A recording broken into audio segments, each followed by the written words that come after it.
Hello, my name is LoG, and welcome to part 3 of this multi-melody power-up.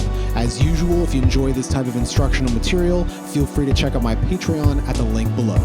Let's now get on to the lesson. Okay, let's recap what we did in parts 1 and 2. Looked like this.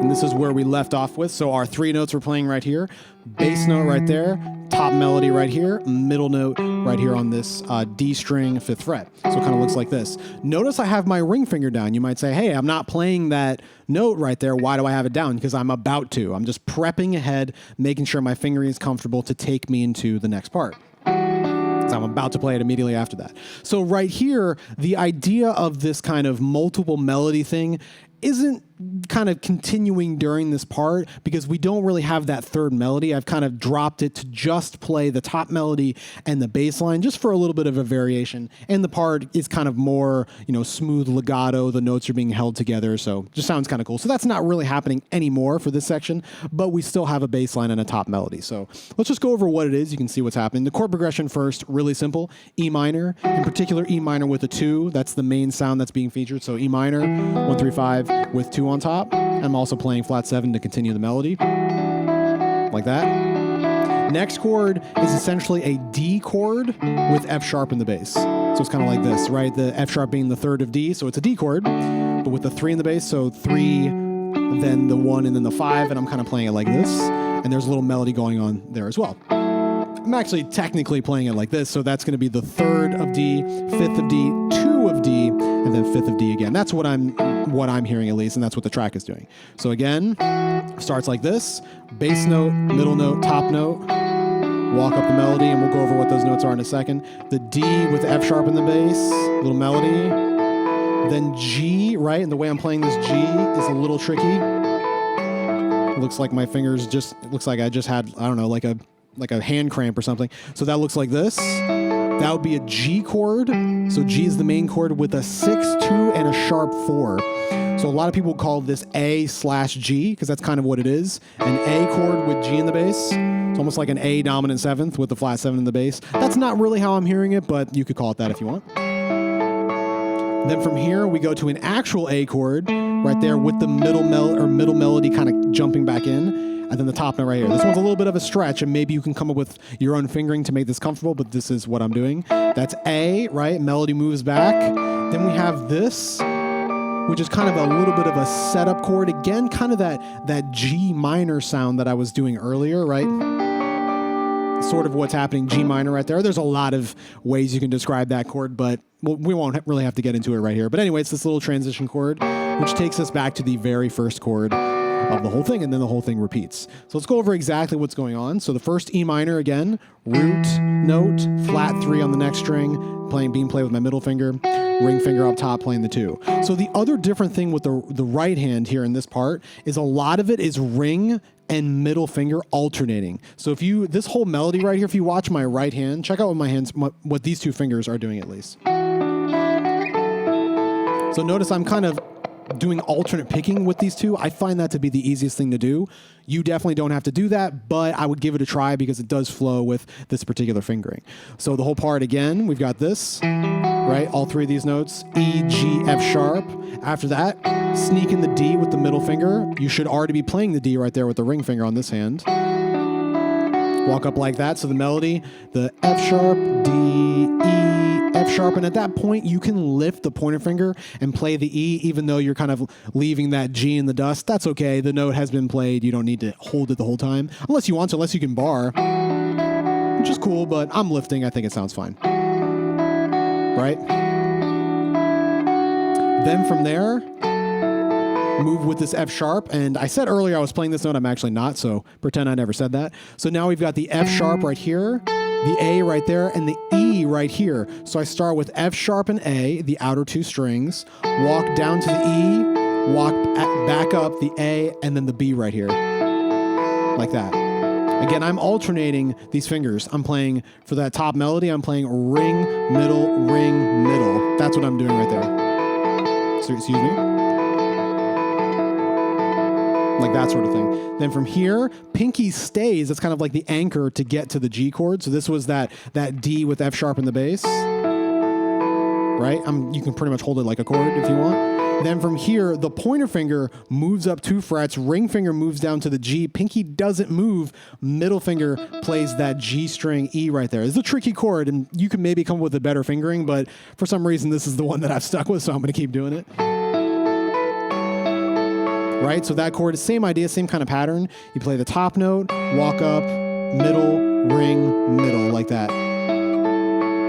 So if you want to think about it easier way, you're kind of playing this really weird looking D chord, because that's the normal D chord. We're just playing it like this so our ring finger can be down there and play that note. If you want a bar, you know, maybe you can do that. I for some reason, this is just more comfortable, so that's what I'm doing. So coming from this chord, right, then this G, this cram G. Then from here, middle finger doesn't move, and that acts as an anchor so you can move your fingers away and grab these notes. So my pointer finger is here on the A, middle finger still on this E right there. Pinky is on the E up top. A little bit of a stretch, but it is what it is. So we've got these two on the bottom and then the high E.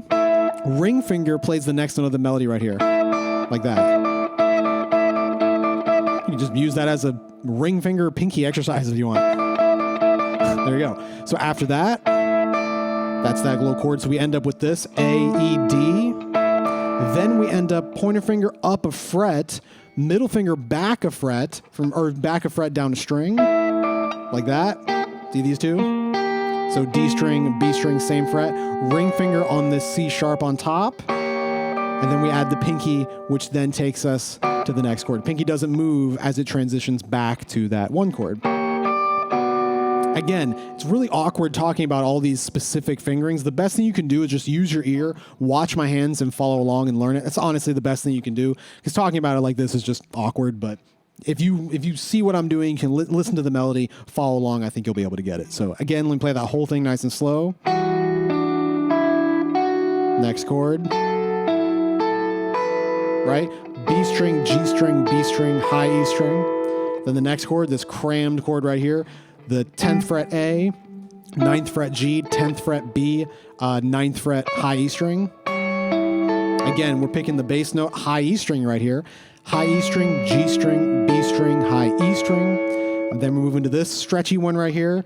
D string, G string, high E string. Playing all three of these notes together, by the way. Walking back. And this, by the way, comes back to just ring finger doing everything like the other parts were. Like that. That's the first one. The high E string, E, then the D. Then the middle finger moves to the B string. Pointer finger moves up a fret, still on the D string. Ring finger up top on the high E string. Pinky up a fret. Takes you to the final thing. So that's the whole part. Let me play it a couple times.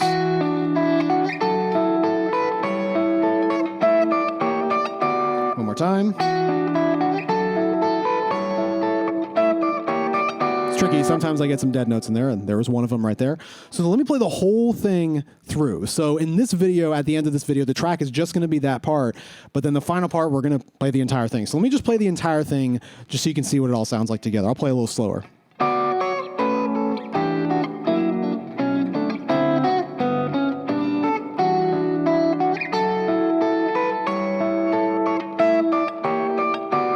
Again, the goal of this power-up is to make sure that we have 3 independent melodies moving and we can clearly hear them. So when you're playing this, make sure your bass note's audible. Make sure the top note, well, the top note's probably going to be audible because we just hear top notes a lot easier than everything else. Make sure the middle note's audible when there is a middle note. Like towards the end there isn't really like a clear middle melody there, but during the first couple parts and the end of this one, it's definitely there. So make sure those things are happening, make sure all the parts are there, and you can really, you know, get used to this sound, which is super fun to put together, and it works really well, I think. So anyway, this track is going to run from 90 BPM to 110, I believe, just a little faster.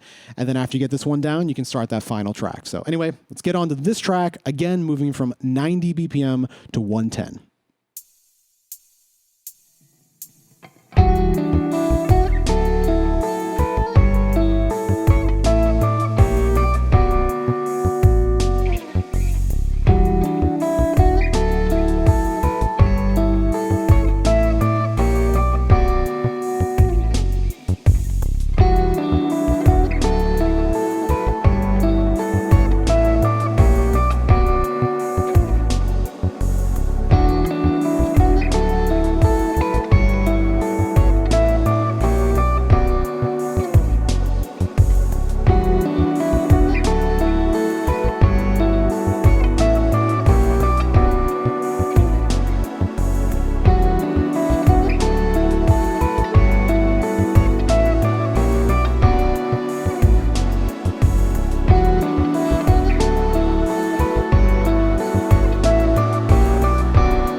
right, that does it for part 3 of this multi-melody power-up. We only have the final part to go where we will play the entire thing.